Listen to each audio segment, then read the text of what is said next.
A little bit late. Good morning. Thank you for joining us today. Thank you for joining us today. Welcome to our third class. We have just two more after this, largely because I need to leave after that. So today, we're going to keep the class a little bit short today because I am also preaching today during service. I have never preached at TUC before, so I'll have to go downstairs to check the flow of service. If I were more used to this, like the pastors, I probably wouldn't have to worry about it too much. But it's my first time, so we'll try to end a little bit early today. Yes, right. Oh, I'm usually extremely casual. I'm just a little bit casual today. Yeah.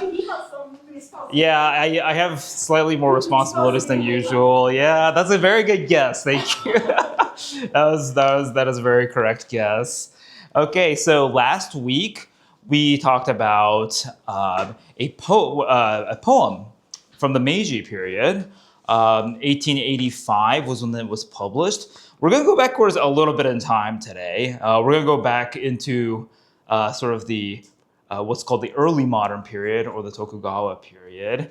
And we're going to look at texts today that incorporate the Bible into narratives of world history. Okay? And so I'll explain where all of this comes from. So as many of you probably know, and especially Achiko-san, you mentioned you watched Silence recently, right? If you're familiar with the initial Kirishitan or like the Jesuit mission period of Japanese Christianity, it more or less ended with a massive crackdown on Christianity, and Christianity became illegal in the realm of the Tokugawa in Japan. But that doesn't mean that nobody was able to access knowledge about the Bible in very, very limited circumstances. Well, first of all, you have the Kakure Kirishitan, right? And as we saw in our first class, there are stories and texts that they transmitted through time, even under persecution. But aside from them, we had a few officials who were higher up in the government, were very highly educated, who are occasionally able to get special access to some of this knowledge. So we're going to look at a little bit of that today. Hi, Mayumi-san. Good morning. All right. So we're going to first look at. Okay, before we get into this, I want to ask you a question. So you've probably met non-Christians in your life, many. And how would you explain your beliefs as a Christian? Someone who has never heard of Christianity before. So basically, the point being, like, if you were a Christian who washes up on the shores of Japan, and nobody in Japan has heard of Christianity before, how would you go about explaining what your faith is about? Just like, I don't know. I want to ask some of you at least, like your thoughts on this. How would you explain? Like, where would you start? Yes. Well, I start with we have one God, all powerful, all Okay. And what is God? If you've never heard of God, is God like Buddha? Is God like the deities of the land? Like, what is God, right? Yeah. So okay, that's a very doctrinal entry point, right? Which is one way to approach it, right? It's like, well, what we believe in is this one deity who is very powerful and who created the entire world, right? But then, so this idea of creation comes into play, right? And then if you think of creation as a Christian, what else do you think of next?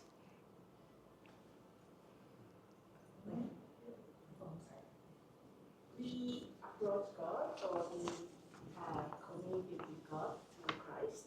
Oh, okay. So yeah. Like, I think some Japanese believe very strong that God is in nature. Right, God is yeah. through Buddha. Right. Christian, we Right, right. Right, so it's about how do you access this creator slash all powerful God, right? It's I mean, like to show reverence, do you go to a shrine? Do you go to a temple? Like where how do you it's through well we access God through Jesus Christ, right? That's another also incidentally a doctrinal point, right? Yeah, yeah. This is interesting. So the two of you that have kind of talked about this, your entry point right now is doctrine, right? Is how I would describe it. Now, the other way to think about it is also as story, right? Well, the Christian faith some would say that the Christian faith is very story driven. Why? Because there seems to be an overall arc to the story of the Bible, right? So sometimes people will say, well, there was God. God is all powerful. There's only one God. And this God created the whole world. And then it's like, oh, what happened after that? Right? And then you can talk about the fall of, well, God also created humankind, there was the fall, etc., etc., etc., right? And so you can actually you can actually explain the Christian faith as a story, which is how this one Italian guy chose to do when he washed up in Japan. Okay? So after Christianity was outlawed, there was an Italian missionary who tried to sneak into Japan early in the 17th century, early in the 18th century. Um, Hi. Oh, of course. No, please join us. No worries. It's okay. Would you like to sit here? Thank you. Oh, thank you, John. Thank you. Yeah, so there's a guy named Juan Bautista Sidoti, right? Who was a missionary who washed up somewhere, I think, in like around Kyushu. And then he was captured by the Tokugawa shogunate officials, and he was interrogated by a bureaucrat by the name of Arai Hakuseki. Okay? Those of you who grew up in Japan are probably a little bit more familiar than I am. And Arai Hakuseki, after interrogating this man, right, which, by the way, is a tremendous feat of translation, by the way, because to my understanding, I don't think they shared a language. So like they just pulled together whatever they could to try to understand each other, which is amazing. Just because, as I'll show you in a second, he gets a lot of information from this guy. He writes this down in a book that's called Seiyo Kibun, or Annals of the Western Ocean. Okay? And this actually has some influence on the imagination of later Christian missionaries to Japan. If you've ever heard of Samuel Robbins Brown, S.R. Brown, he was over in Yokohama. One of the early evangelists who came to Japan, the early Protestant evangelists who came to Japan towards the end of the shogunate, he sort of, quote unquote, rediscovered this book and then published it in an English translation in 1865. So, yeah, in this book, Arai Hakuseki, notes a lot of details about the world, its people, its geography, its history that he gleans through his conversations. There are some little interesting quirks. Like he says that in Europe there are three languages. There's Latin, and there's Hebraeus, and there's Greek. What is Hebraeus, right? Hebraeus sounds like Hebrew, which is where he gets it from. He explains that Hebraeus is the language of Judea, right, which is probably Judea, right? This is the name of an ancient kingdom that's now gone, and their descendants are called Yodojin, or Jews, right?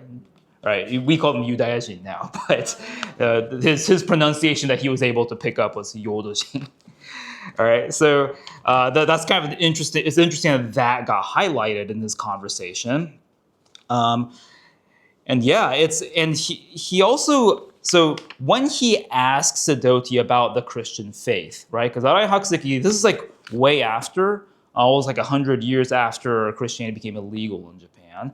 And so there aren't that many people left who have deep knowledge about this anymore. So he's like, oh, I've heard about this, like, illegal religion, but I don't know anything about it. Why don't you tell me about it? And so that's when Sidoti describes sort of the history of Christianity, starting from the creation of heaven and earth, right? So he kind of goes through the biblical story, which is, I will say, recorded pretty accurately, which I find quite amazing. Okay? This is just one example of a passage from this book.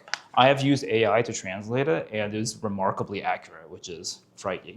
But because it's from old Japanese, which it used to not be able to do. It's quite impressive how far it's come. But yeah, so he says something like, more than 2,000 years after Adam, there lived. Oh, by the way, Adam is Adam in Japanese, right? Which is, if you were here the first class, that's how Adam is. How Adam is remembered, is as Adan and Ewa, right? Which probably is an inflection of Portuguese pronunciation, but it's actually the same in this text. More than 2,000 years after Adam, there lived a man named Noe, right? Who had 3 sons. Accurate. There were only 8 of them in all, the parents, the sons, and their wives. They received the teachings of Deus, God, and followed them. The people of the world did not believe this. Deus descended and instructed Noah to build a ship. After 120 years, the ship was completed. Deus descended again and instructed them to load everything, including grains, vegetables, chickens, and pigs, onto the ship. After 40 days of heavy rain, a great flood engulfed even the mountains, and all people and creatures on earth were drowned. Only Noah, his sons, and his wives escaped death. That ark still exists on the summit of a mountain in Armenia, and the charred grains, okay, and other debris carried by the floodwaters can still be found on the mountains of the European region. More than 1,000 years after Noah, more than 3,000 years ago, Deus descended upon Mount Sinai in Judea and bestowed the mandamento, or the commandments, upon a man named Moise, right? Instructing the people of the world. So this is just the beginning. This story is much, if you were here the first class, we saw a pretty redacted biblical story that was remembered by the hidden Christians. This one's a little bit more comprehensive. I don't know if you remember from that, but the story of Noah and the flood is very, very brief in the Kakure Kirishitan text, the way that they remembered it, but it's still there. There's some memory of a big flood still. And here you have the name Noah mentioned, which is a little bit different, right? So you have a little bit more, slightly fewer, I guess, intermediaries, I guess, or you have a little bit less of a gap in between the Bible and the people telling the story.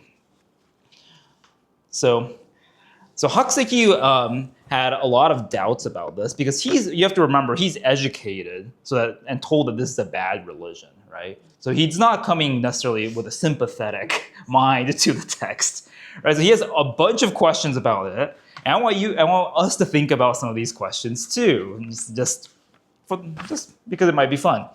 So one of the questions he raised: why would God, who's supposed to care for the world, destroy the whole world in a flood? Right, so he doesn't really get why the flood happened. Okay? I mean, it's true, the Bible doesn't fully explain it, but it does give some explanation. What do you think of that? Another question he raises is, why is heaven created for the good when the good have not even been created yet? All right, this seems like a problem of explanation, right? It seems like Sidoti might have not, he's not a theologian. Well, he is actually a missionary, so he should know theology pretty well, but perhaps he's not the best theologian. So maybe this is a problem of Sidoti's explanation, but Hakuseki got the idea that, okay, God created heaven, which is where the good go later, but he created it first, right?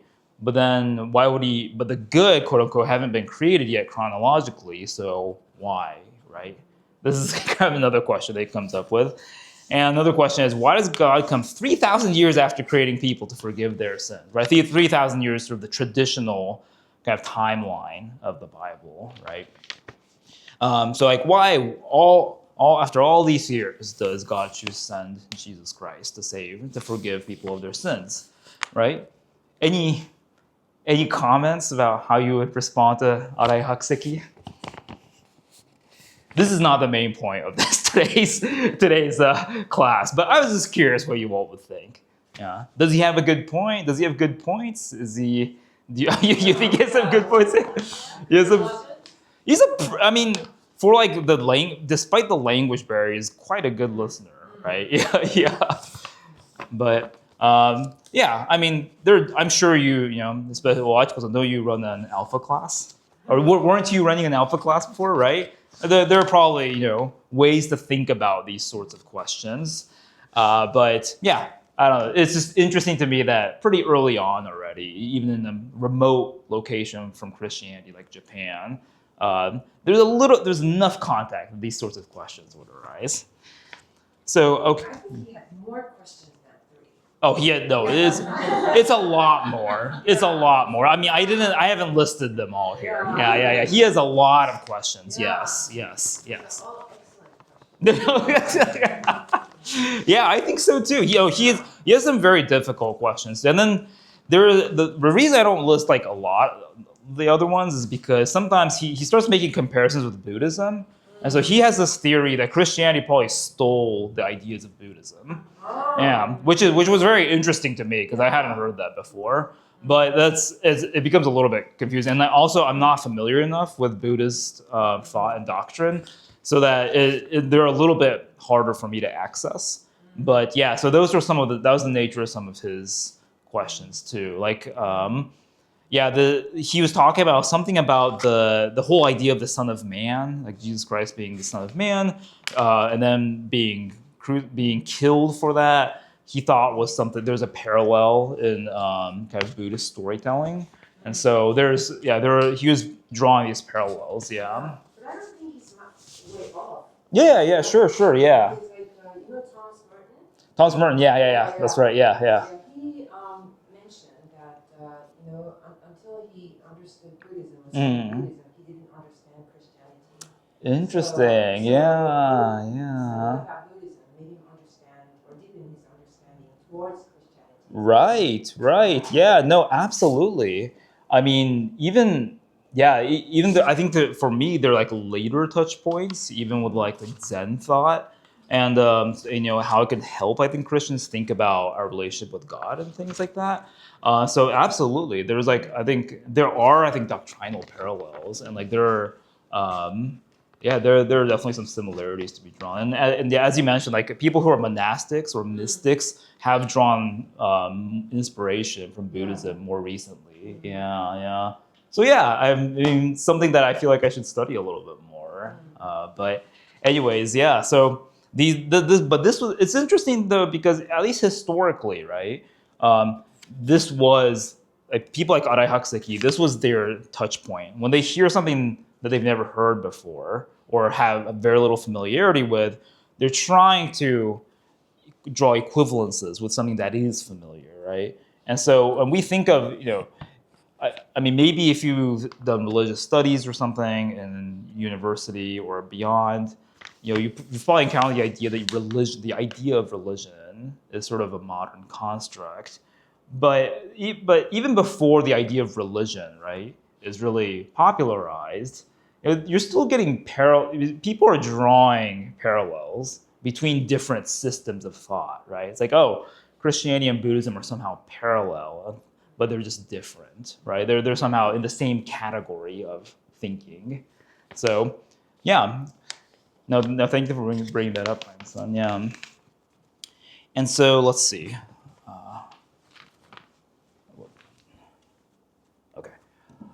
Okay, so the next touch point that I want to sort of I want to talk about with you is a guy named Mitsukuri Genpo. Is this name familiar to anybody? It's not. I don't think he's. I think he's like.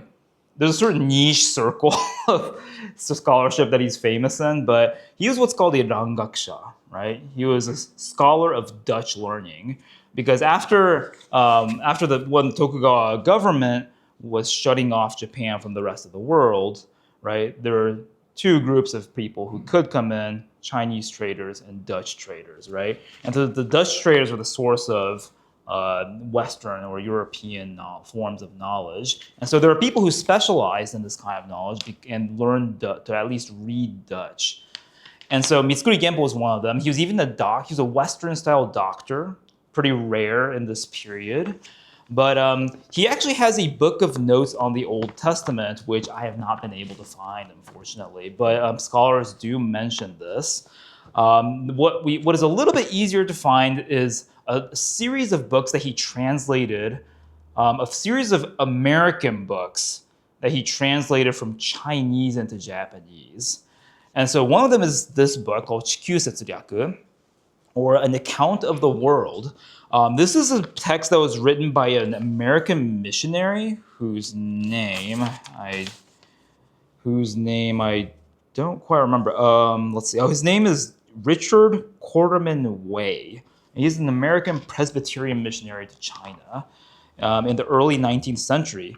And so there's a section in the book that mentions there's the books divided into the regions of the world, right? And one of the regions is Asia.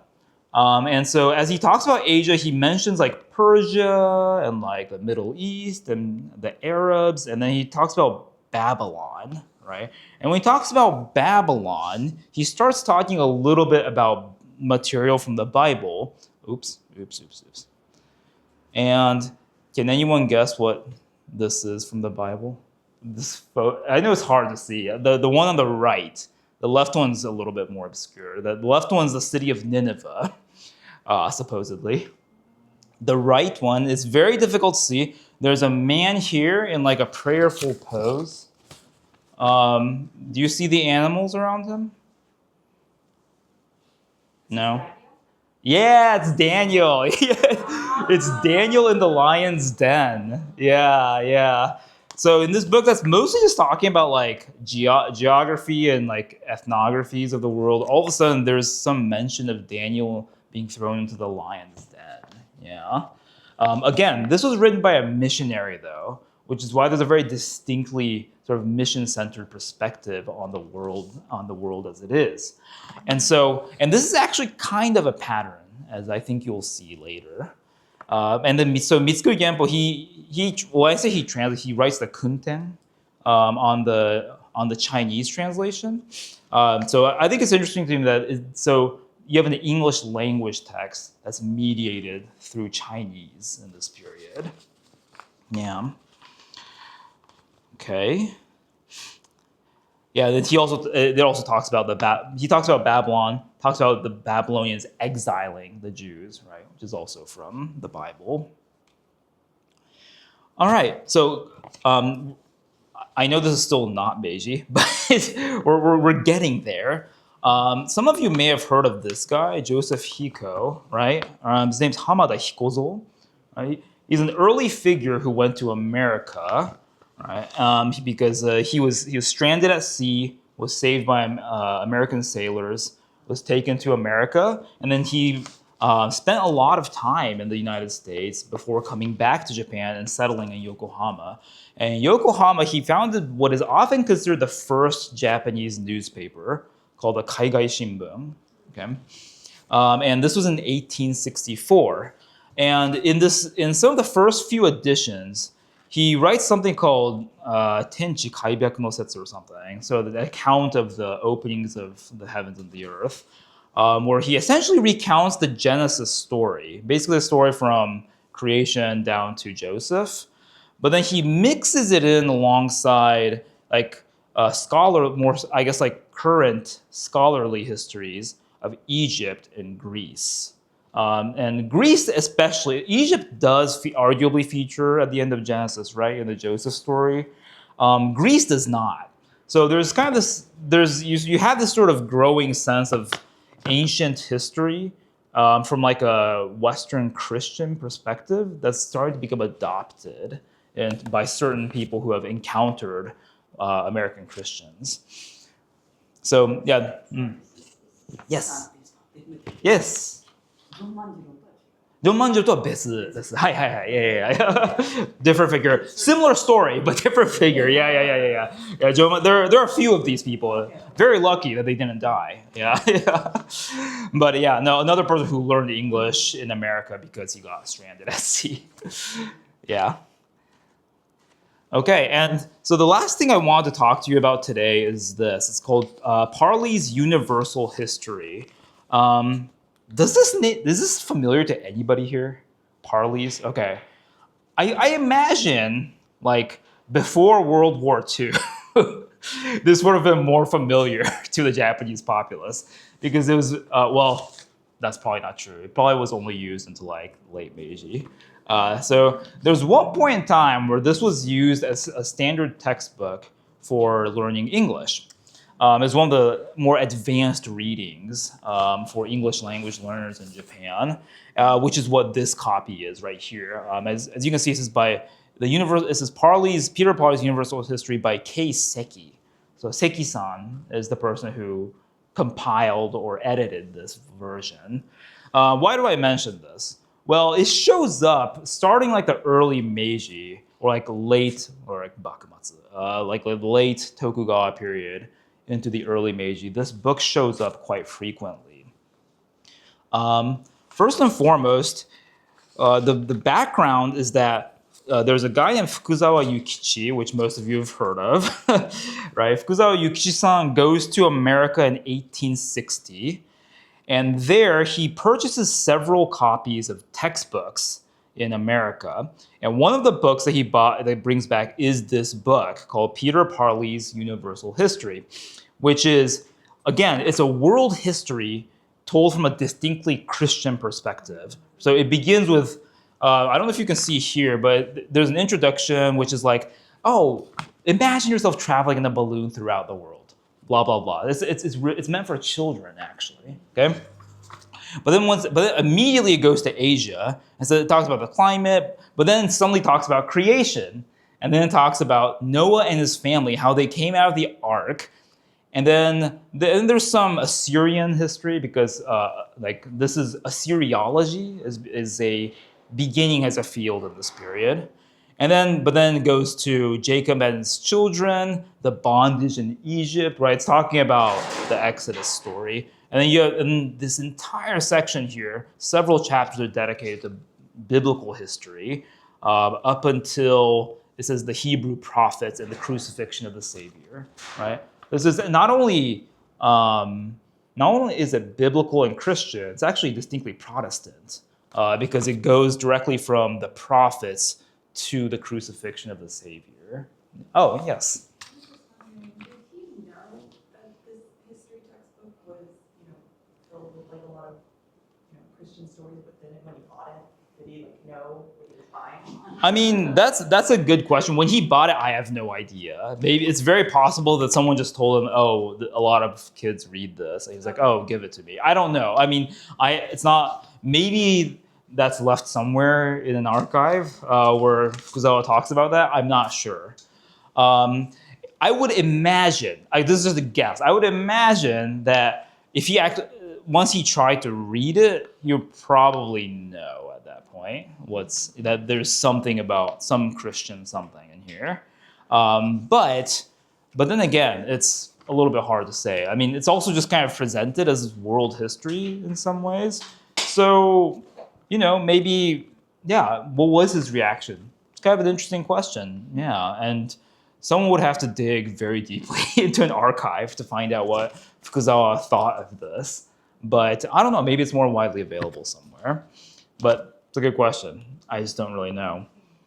And so, let's see. Yes, so in 1860, he bought several copies, and this was widely read into actually late Meiji period because, as I mentioned, it was used as a standard English textbook.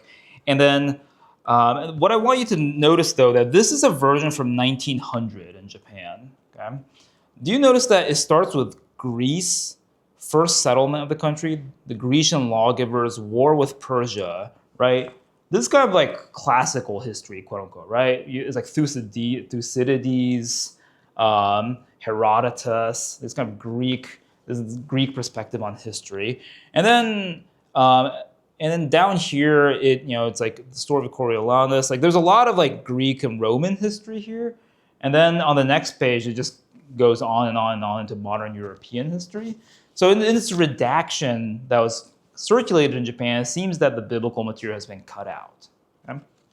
Which is not surprising because it was. I believe this was officially that it was approved by the Meiji government. So it's not surprising that they would cut out anything that looks biblical or seems religious, right?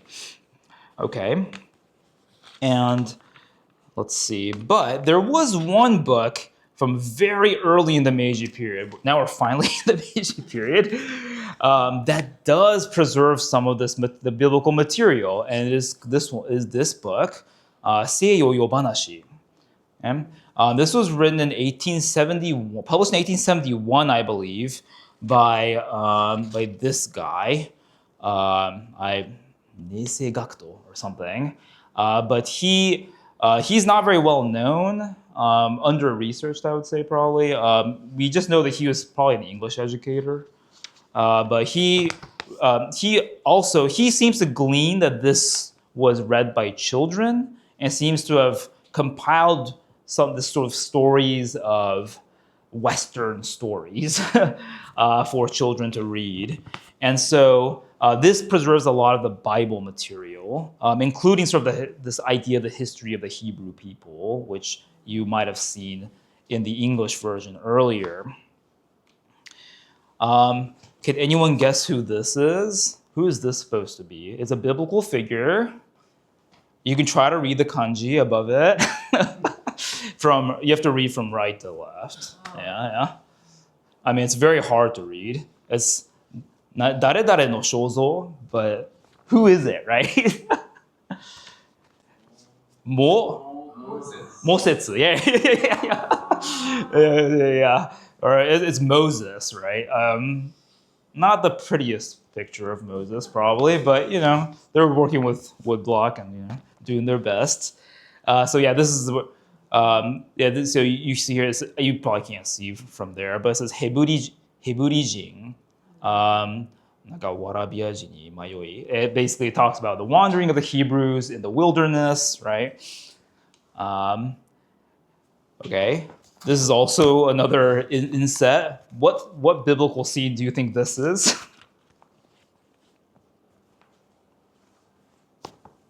Oh, is it David and Goliath? Oh, that's pretty sharp. That's sharp. Yeah. No, I couldn't really tell what this was. This is David. Right? He looks like a European. Yeah. And there's a very European, like conquistador-like big warrior with armor. This is supposed to be Goliath. If you look at an 1859 print of the English version, this is the sashie. This is the picture that you have for that. But anyways, so that was, I don't know how well circulated that text was. It still exists in archives in Japan, but I would imagine it wasn't the most popular. But it is interesting that this was that prior to standardization of history textbooks, that this kind of book was circulating and was maybe read by at least a few children in Japan in the early Meiji period, and that the book that it comes from did get used more later on. Yeah. What class of children were able to access books like this? That's a very good question. That's a very historical question that I may not know exactly. So this book would have been 1871. Was that circulated in schools, for example? Yeah, so the exact circulation, I can't really tell. There's very little information available about this book, either, at least from what I can tell, in published research, or even on the book itself. Sometimes you can glean information from the book itself, but there isn't very much information. So this copy is at Gakuge Daigaku, and it is preserved in a collection that's specifically about pre-standardization elementary school textbooks. I don't know if that means they know that this was circulated in schools. I just don't. I would have to confirm with the archive if that is the case. But that's the archival section it's in. Doesn't mean that it was actually circulated though. So a little bit difficult to tell with the level of research that I'm able to do right now for this. If we actually ask around at where this is kept. someone might know more, but it's a little bit difficult. Yeah, these sorts of texts I think in very early Meiji, right, 1870s, early 1870s, I would imagine would not be that accessible to that many children. Yeah. What kind of literacy? Yeah. Japanese have at that era? Right. I mean, literacy rate I think is still pretty low at that period. I don't know exactly when sort of the literacy rates start to rise, but the school system is just getting established, right? And even like this predates a lot of the educational reforms too of the Meiji period. So I don't have a number. I'm sure someone has done research on it though. Yeah. I've heard that literacy is very high. Compared to the rest of the world. Because Yeah. they didn't have a formal education system. Yes. They had an informal system where they study at temples. Yeah, terakoya. Yeah, that's right. So I think the general consensus is that compared to like Europe or the rest of the world, Japanese people did have a relatively high literacy rate. But then you also have to remember though that that kind of education was available to people with means, right? So even like terakoya, yes, there were some people who were not necessarily like samurai class in the older period who were able to send their kids to these terakoya, right? Families like monastery families, maybe shrine families would be able to educate their children. Some well-to-do farmers would be able to educate their children too. I mean, you have to also remember, like in the Bakumatsu period, like a lot of some of the people who really went on to become leaders of Meiji Japan came from much lower classes of like very low samurai class, or like for even like noming, farmer, like agricultural worker class, right? And some of these people did have a chance to get an education at these informal schools like the terakoya in Choshu, there's the Shouka Sonjuku of Yoshida Shoin, right? Yeah, these kinds of schools were around. So the exact rate. Sorry, I'm not a historian of the period, so I don't know exactly, but it is. Yeah, I think you're right. That it was by world standards, Japan had high literacy. By I think modern like educational standards, I still don't think Meiji whatever this year would be like 7. Well, no, like 5 or 6 would be that high yet, but that's just my guess. I would have to actually look up the statistics. Yeah. Because what I learned was that Mm. the reason why Japan was able to industrialize so quickly was because of the high literacy rate. Oh, okay. Yeah. It's an interesting argument. Yeah. I mean, I think like, yeah. I mean, that's very plausible. Yeah. But my question about this is that do you know how many copies were printed? I don't know. Actually, I'm sorry. No, maybe I could have tried to look that up. Yeah. Sometimes it says at the very back, the number of copies printed. It might. If I look at the very back of the book, it might say. Yeah. Sorry, I didn't look at that. Yeah. So I wonder about that. Yeah. I mean, yeah. That would be. Yeah, I can look into that if you're interested. Yeah. I think that would be the main place to look. If the booksellers or if the publisher has a record somewhere, then maybe that it's possible to look that up too. But yeah, usually the best bet is if it shows in the back of the book. Yeah. Sorry. So I think we're gonna wrap up in a second. Even though I know it's a little bit early, but excuse me for taking the liberty. I just want to end with a few conclusions. So, knowledge of Christianity and the Bible in Japan.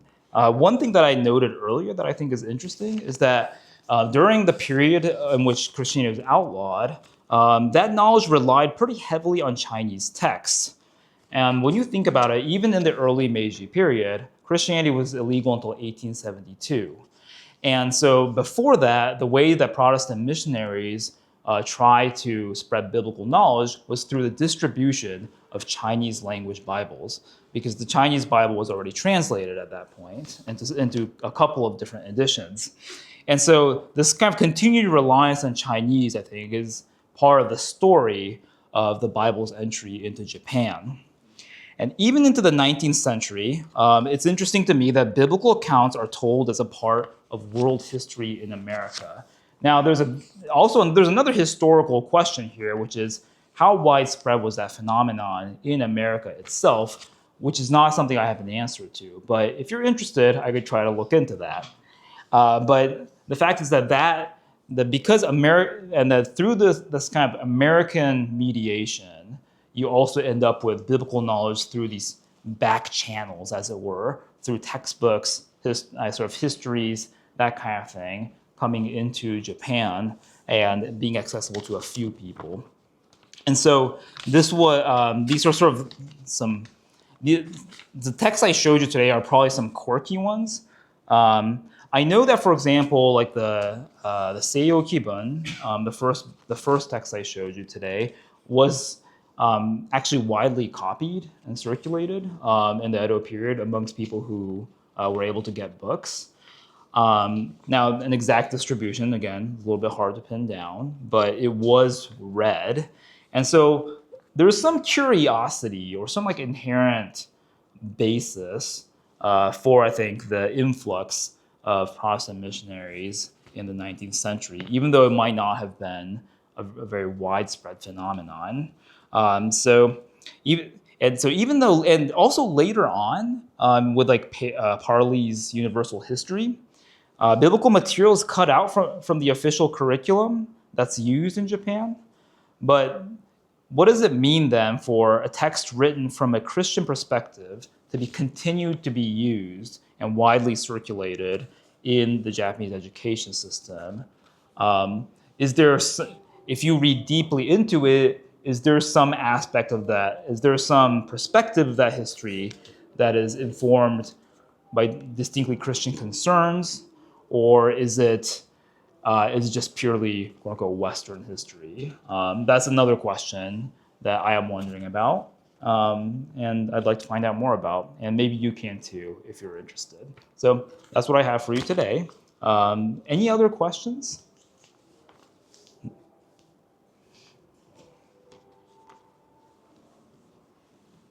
What are we going to study next week? What are we going to study next week? Would you like to know?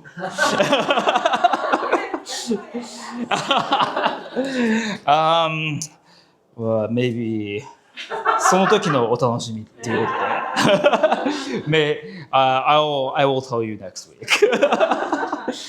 Actually, I haven't quite decided what we'll cover next week, which is why I think I will talk about Bible translation next week. Yeah. Are you going to touch upon Dr. Hepburn? Yeah. So I'll maybe talk about Hepburn, Verbeck, Brown, some of these Bible translators, and the Meiji Motoyaku, the Meiji original. Yeah. So maybe we'll talk about Bible translation next week because that's also something I've been thinking about recently. Yeah. Okay. Yeah. Thank you all. Yeah.